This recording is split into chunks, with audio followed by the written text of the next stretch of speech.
Kasi kamu tengok tu yang intake menipu pressure. Okey lah. Tu dia terus pergi 100 kalau kita injak. Kalau kita begini 40. Kalau kita tekan terus, laju dia lah, laju dia naik lah.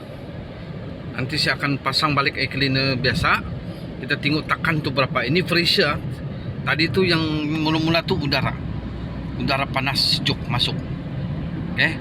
Ini kita tekan saya ada 100 tengok yang 40-an. Sekarang kasih turun RPM, kita tekan saya. Cantik.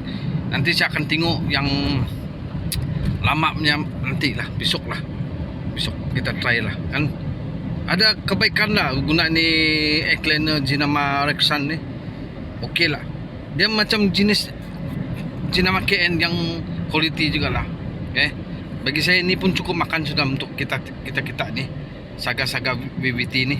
Kamu beli ni barang, beli ni air cleaner.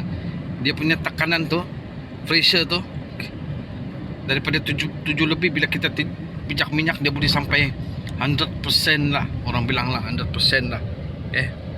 Okey teman-teman, satu kemajuan dan saya rasa memang ringan lah bila pijak lah. Alright teman-teman.